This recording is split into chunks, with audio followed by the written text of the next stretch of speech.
नमस्कार शिक्षक साथियों। अभी राज्य शिक्षा केंद्र से सभी प्राथमिक और माध्यमिक विद्यालयों में ओजस यूथ इक्को क्लब की राशि 5,000 की जो है जारी कर दी गई है और उसका 100% जो राशि है वो हमको खर्च करना है। तो कई शिक्षक साथियों के प्रश्न आ रहा है कि सर हम इसमें कौन सी सामग्री लें। तो इसके लिए पत्र जो है नवंबर माह की 20 तारीख को ये जारी कर दिया गया था 2023 में, और राज्य शिक्षा केंद्र का पत्र क्रमांक 2902 है। और आप इस पत्र को जो है पोर्टल पर सर्च करके वहाँ से डाउनलोड कर सकते हैं। आप चाहे तो मेरे डिस्क्रिप्शन बॉक्स में इसकी PDF की लिंक है, वहाँ से भी आप इसको डाउनलोड कर सकते हैं। अब आप इसको पत्र का अवलोकन करेंगे तो पत्र के अवलोकन के समय में आपको बताता हूँ कि आप कौन कौन सी सामग्रियाँ इसमें क्रय कर सकते हैं।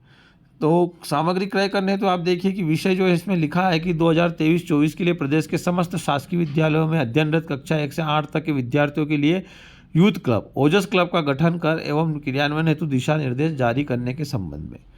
तो यहाँ जो है इसके दिशा निर्देश दिए गए हैं। यूथ क्लब का मुख्य उद्देश्य विद्यार्थियों की जन्मजात प्रतिभाओं और रुचियों का विभिन्न क्षेत्रों की गतिविधियों के माध्यम से खोजना और प्रोत्साहित कर पोषित करना और विकसित करना। जिस प्रकार आप एक पौधे को पोषित करते हैं और उसको विकसित करते हैं, तो जो विद्यार्थी की जन्मजात प्रतिभा है उसको बढ़ाने के लिए ये इसका गठन करना है अपने को। और इसका बजट जो है NIP 2020 के सेक्शन 4 विद्यालयों में विषय केंद्रित परियोजना आधारित क्लब के गठन का ये जो है पत्र यहाँ पर दे रखा है, सेक्शन की धारा बता रखी है। और विद्यालय संकुल कॉम्प्लेक्स जिला स्तर राज्य स्तर आदि पर आयोजित करने को प्रोत्साहित किया जा सकता है। इसी अनुक्रम में राज्य शिक्षा केंद्र द्वारा जारी गतिविधि कैलेंडर, राज्य शिक्षा का RSK का जो गतिविधि कैलेंडर जारी किया गया है उसमें माहवार ओजस क्लब की गतिविधियों का आयोजन किया जाना है। इस हेतु प्रत्येक विद्यालयों में यूथ क्लब यानी ओजस क्लब का गठन विगत वर्षों के समान ही कर लेना है। लास्ट ईयर जो ओजस क्लब के और यूथ क्लब के जो पत्र जारी हुआ था उसी के आधार पर आपको अपने विद्यालय में ओजस क्लब का गठन करना है। और ये ओजस क्लब की क्या क्या गतिविधियाँ होगी आप देखिए। जो गतिविधि हो रही है उसके अंदर जो आपकी सामग्री लगती है उसका आप सारा क्रय करके बिल लगा सकते हैं। सामान्यतः गतिविधियों के सप्ताह में प्रत्येक शनिवार को आयोजित की जाना है। सबसे पहले तो अगर कोई जयंती नहीं आती है, मतलब आगे लेटर में आने वाला है, तो आप प्रत्येक शनिवार को भी इसका आयोजन कर सकते हैं। गतिविधियों का आयोजन विद्यालय समय के बाद अथवा विद्यालय समय से पूर्व भी कर सकते हैं।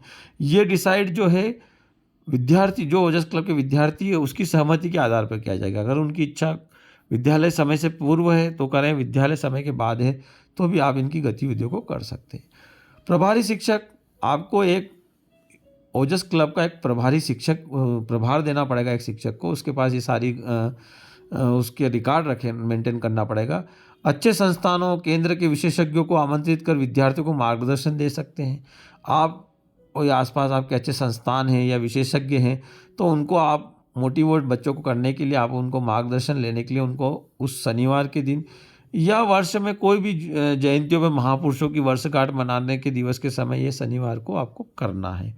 जिस दिन वो जयंती होती है उस दिन आपको करना है। यदि आपके शाला में मान लो आपने कोई जयंती पे उस महापुरुष का चित्र नहीं है तो आप ये सारे महापुरुषों के चित्र भी इस फंड में क्रय कर सकते हैं और उसका बिल आप लगा सकते हैं। एक बात ये हो गई। क्लब की गतिविधियों में अच्छा प्रदर्शन करने वाले विद्यार्थियों द्वारा बाल सभा के दौरान प्रदर्शन किया जाए। जो बच्चा है वो अच्छी गतिविधियां अगर प्रस्तुत करता है तो ये जयंती के दिन या फिर कोई महापुरुष की जयंती या शनिवार को दिन बच्चा उस गतिविधि को प्रस्तुत करे और आप चाहें तो उसमें भी उसको छोटा मोटा इनाम लाकर भी इसमें दे सकते हैं। प्रभारी शिक्षक क्लब की गतिविधियों की सूचना तथा डॉक्यूमेंटेशन सूचना पटल पर चस्पा करेंगे। जो आपने गतिविधि करी है वो आपके विद्यालय के नोटिस बोर्ड पे भी जो प्रभारी इस यूथ इक्को क्लब ओजस क्लब का है उसको वहाँ पर चस्पा भी करना। प्रभारी शिक्षक गतिविधियों का संचालन कर उसका डॉक्यूमेंट तैयार करेंगे तथा प्रतिमा आयोजित गतिविधियों का विवरणमय फोटोग्राफ तैयार करेंगे। जब आप मोबाइल में फ़ोटो ले लें तो उस फोटोग्राफ का आप प्रिंट आउट निकाल लें या प्रिंट करवा लें और उसको भी आपको जो है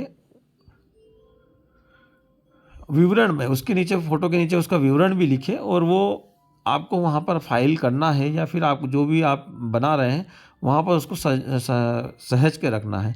कैलेंडर में दी गई गतिविधियों स्थानीय आवश्यकता के आधार पर गतिविधियाँ भी सम्मानित की जा सके। हो सकता है कैलेंडर में जो गतिविधियाँ आरएसके के कैलेंडर में दी रखी है, वो अगर आप नहीं करना चाहते हैं तो उस स्थानीय स्तर की गतिविधियाँ भी आप कर सकते हैं।